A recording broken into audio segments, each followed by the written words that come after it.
오늘 성경 말씀은 창세기 25장 27절에서 34절입니다. 구약 성경에 나온 인물들 중에 좋아하는 인물을 말해보라고 하면 거의 박빙입니다. 그나마 많은 사람들이 다윗을 꼽습니다. 그 밖에 요셉, 모세, 다니엘, 엘리야 등도 많이 선택되는 인물들입니다. 좋아하는 인물이 사람마다 제각각입니다. 반대로 구약 성경에 나오는 믿음의 조상들 중에 마음에 안 드는 인물을 고르라 하면 많은 사람들이 야곱을 꼽습니다. 여기에는 박빙이 없습니다. 사람들은 야곱을 그리 좋아하지 않습니다. 혹자는 야곱을 보면서 하나님은 왜 이런 사람을 선택하셨을까라고 의문을 제기하기도 합니다. 이것은 저도 마찬가지입니다.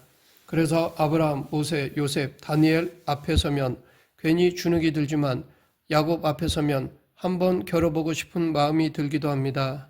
그런데 사람들이 갖고 있는 야곱에 대한 편견과 달리 야곱의 인생 여정에는 은혜로운 메시지가 담겨 있습니다. 오늘 본문 말씀 앞에는 야곱과 에서의 출생 이야기가 나옵니다. 이 출생 기사는 중요하므로 이후에 나오는 사건들은 이 내용을 염두에 두고 이해해야 할 것입니다. 우리는 야곱의 생애를 살펴볼 때 가장 납득하기 힘든 부분은 형을 속여 장자의 명분을 빼앗았다는 것입니다.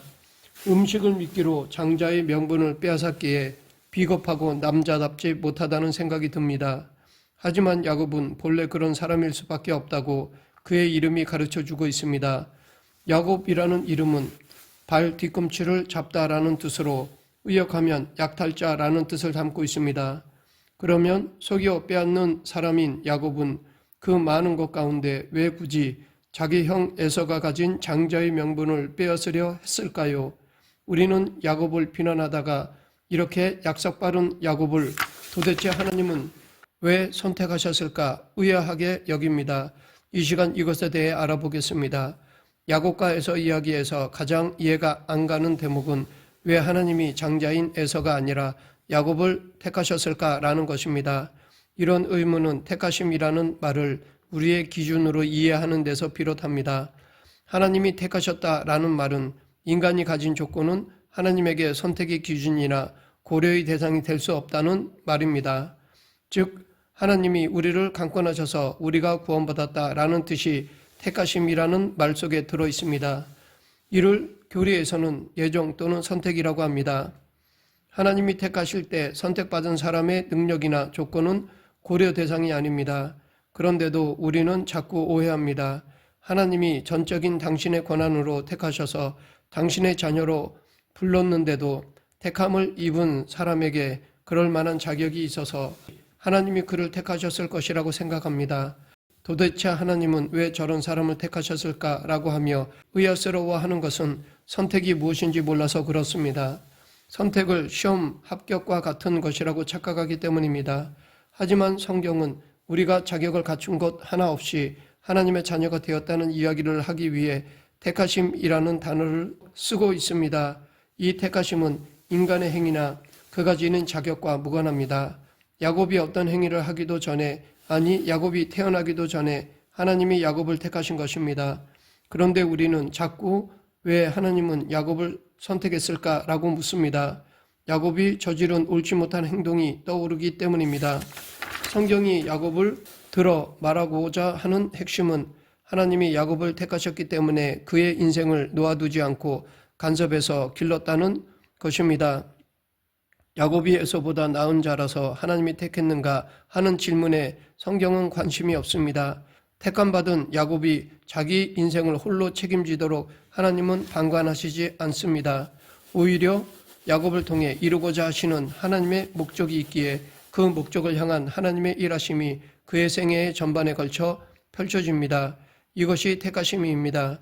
그러니 야곱의 인생은 욕심을 따라 마음대로 살려는 그 자신에게 달려있지 않고 그의 생애를 목적하시고 간섭하시는 하나님의 선한 계획에 달려 있습니다. 하나님은 당신의 목적에 따라 야곱을 인도하고자 하시지만 야곱은 계속 거부하여 불순종합니다. 하나님의 인도하심과 야곱의 불순종 사이에 일어나는 갈등이 야곱의 신앙 여정 내내 계속됩니다. 이것이 야곱의 인생입니다. 반면에 형 에서에게는 하나님의 간섭하심이 없습니다. 그렇다고 하나님의 선택이 야곱이 로봇처럼 하나님에 의해 조정되는 존재라는 말이 아닙니다. 그는 자유의지를 지닌 한 인간으로 하나님 앞에 서 있습니다. 야곱의 인생에서 맨 처음 일어난 일은 야곱이 형 에서가 가진 장자의 명분을 빼앗은 사건입니다. 야곱은 왜 장자의 명분을 빼앗으려고 했을까요? 유산을 많이 물려받기 위해서였을까요? 당시 장자의 자리를 넘본다는 것은 감히 상상할 수 없는 일이었습니다. 그런데 오늘 본문을 보면 야곱은 장자의 명분을 얻고야 말겠다고 결심한 듯 보입니다. 아마 에서보다 야곱을 좋아하는 엄마 리브가를 통해서 큰 자가 어린 자를 섬기리라 라고 하신 하나님의 말씀을 알게 된 야곱은 자신이 장자가 아님에도 하나님이 형이 아닌 자신을 택하셨다는 확신이 들었을 것이고 이 확신이 장자의 명분을 빼앗으려는 동기로 작용했을 것입니다. 그런데 한편으로는 이런 생각이 들기도 합니다. 하나님이 이 일을 허락하신 것이라면, 즉 하나님이 작정하신 대로 큰 자가 어린 자를 섬기게 될 것이라면 야곱은 그저 잠지 않고 기다리기만 하면 될 것인데 왜 속임수까지 써가며 장자의 명분을 얻으려고 했을까라는 것입니다. 야곱은 하나님이 에서가 아닌 바로 자신을 택하셨다는 것을 어머니로부터 들어 알았으면서도 왜 길을 쓰고 얻으려고 했을까요?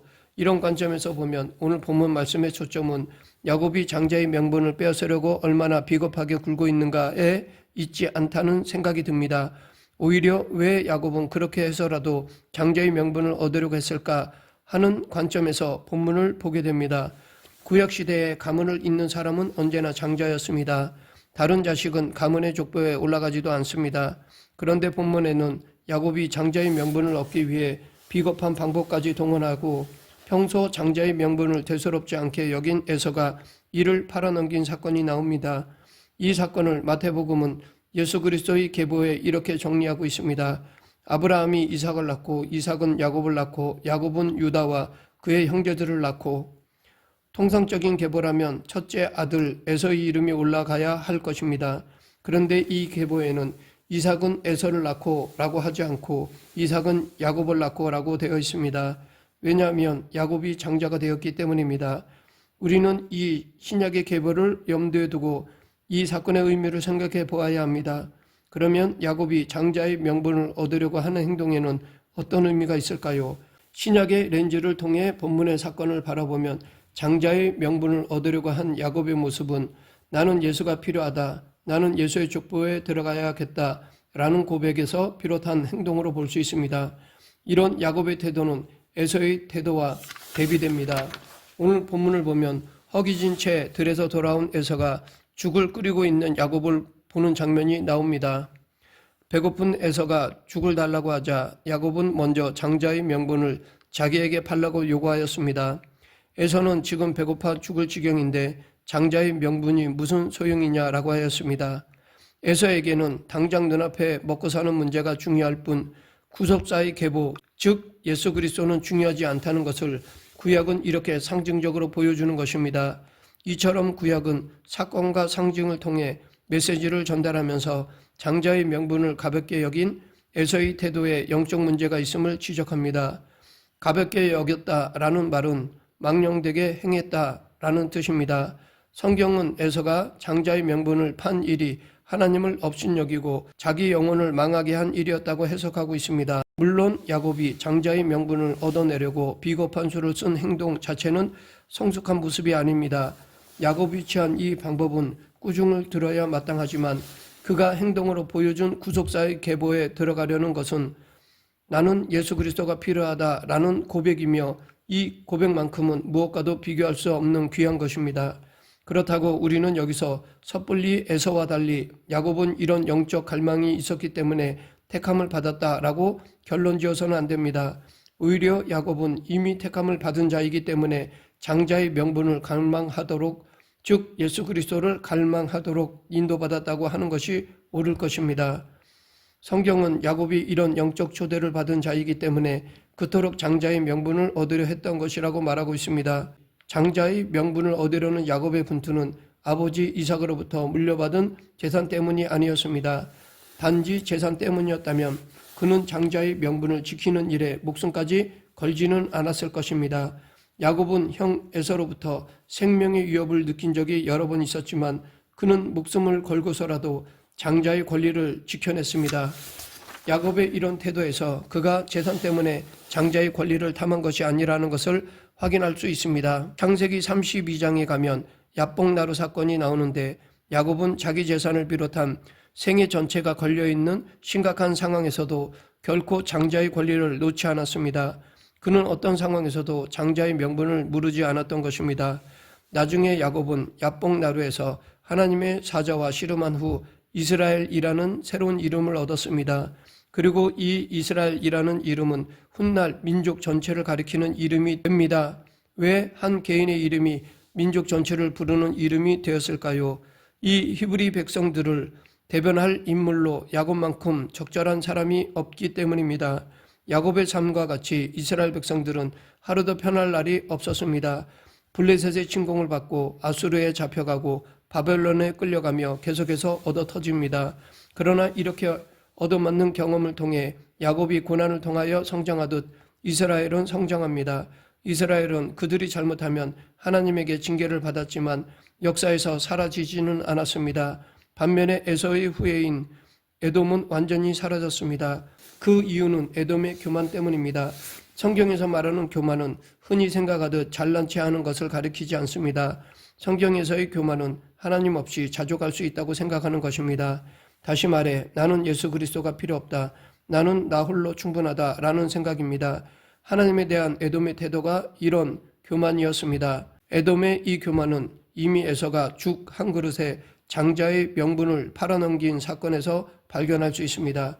그리고 하나님을 믿지 않고 예수 그리스도의 필요성을 거부하는 영적 교만에 빠진 자들을 향하여 하나님이 내리실 멸망과 진노가 에돔을 통해 오바댜서 내내 나타나고 있습니다.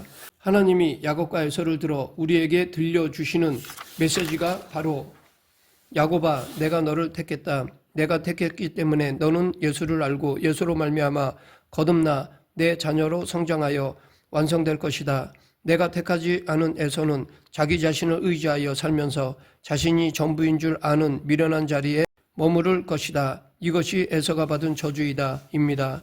그런데 야곱처럼 택함받은 우리는 하나님의 자녀라는 특권을 누리며 살기보다 그렇지 않을 때가 더 많은 것 같습니다.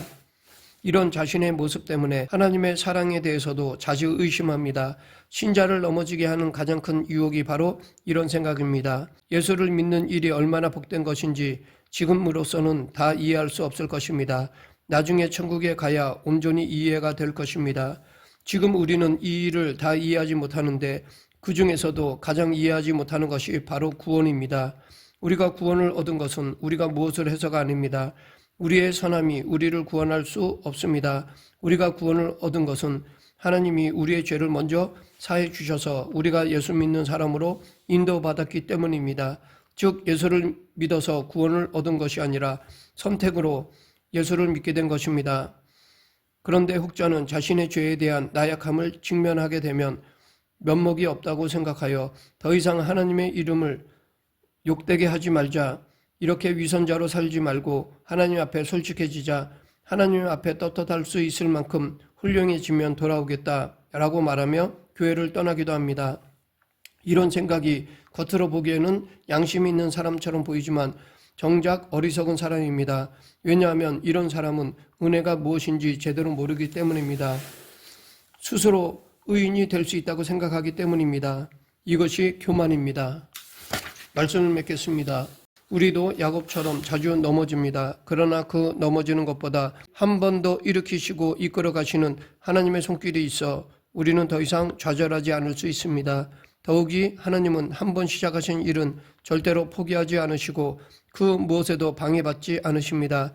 그러하기에 우리는 자기 인생이 끝났다거나 우리 자신을 포기한다는 말을 할 수 없는 존재가 되었습니다.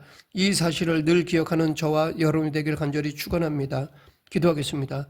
생사화복을 주관하신 하나님 아버지, 저희를 선택해 주셔서 구원해 주심을 감사합니다. 늘 하나님만을 의존하며 살아가는 자들이 되게 하여 주시옵소서. 예수님 이름으로 기도드립니다. 아멘.